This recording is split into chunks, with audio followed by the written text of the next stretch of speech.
Hi friends, welcome to my channel Amaras அறுசுவை. இன்றைக்கி நம்ம பிடிக்கரணை காரக்குழம்பு தான் பண்ண போகிறோம். குழம்பு வைக்க என்ன தேவைன்னு முதல்ல பார்க்கலாம் வாங்க. கடுகு, வெந்தயம், 7 சிறிய வெங்காயம், 2 தக்காளி, 2 பச்சை மிளகாய், கருவேப்பிள்ளை, தட்டிய பூண்டு, ஒரு சிறிய கட்டி பெருங்காயம், மிளகாய்த்தூள் 4 ஸ்பூன், 2 ஸ்பூன் தனியாத்தூள், அரை ஸ்பூன் மிளகுத்தூள், 1/4 ஸ்பூன் மஞ்சள் தூள், தேவையான அளவு உப்பு, நறுக்கிய கொத்தமல்லி கொஞ்சம், 30 ml நல்லெண்ணெய். அதுக்கப்புறம் ஒரு சிறிய எலுமிச்சை அளவு புளியை கரைச்சி புளி தண்ணி எடுத்து வச்சுருக்கேன். பிடிக்கரணையை குக்கரில் வேக வச்சு சின்ன சின்னதாக கட் பண்ணி வச்சுருக்கேன்.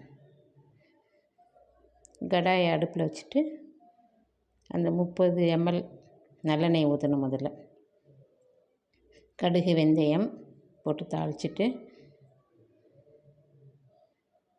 அதுக்கப்புறம் பூண்டு, பெருங்காயம் அதை போட்டு கொஞ்சம் செவக்க விடணும்.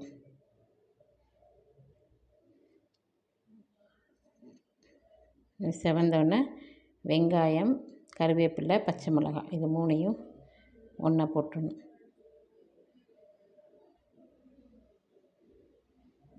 போட்டு கொஞ்சம் நல்லா வதக்கிட்டு நெக்ஸ்ட்டு தக்காளியை போட்டு நல்லா வதக்கணும். தக்காளி வதங்கினோன்னே மிளகாய்த்தூள் 4 ஸ்பூன், மஞ்சள் 1/4 ஸ்பூன், 2 ஸ்பூன் தனியாத்தூள், இது எல்லாத்தையும் போட்டு கொஞ்சம் வதக்கி லைட்டாக வாசனை போகிற அளவுக்கு வதக்கிட்டு கரைச்சி வச்சுருக்க புளி தண்ணியை ஊற்றிடணும்.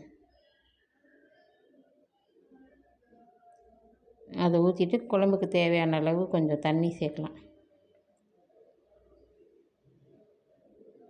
தண்ணி சேர்த்துட்டு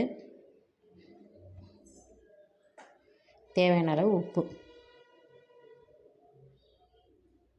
கடைசியாக மிளகுத்தூள் போட்டு மூடி வச்சிடணும். அப்படியே ஒரு 7 நிமிஷம் விட்டுட்டு அதுக்கப்புறமா திறந்து பார்த்தோம்னா குழம்பு ரெடி ஆகிடும்.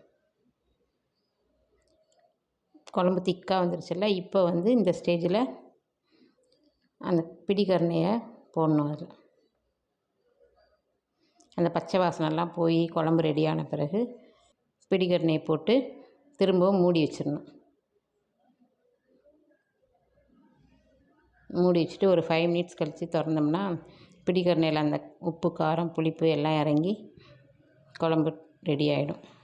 இப்போ ஸ்டவ் ஆஃப் பண்ணிட்டு வேறு ஒரு பாத்திரத்தில் மாற்றிட்டு கடைசியாக கொத்தமல்லி தூவினோம்னா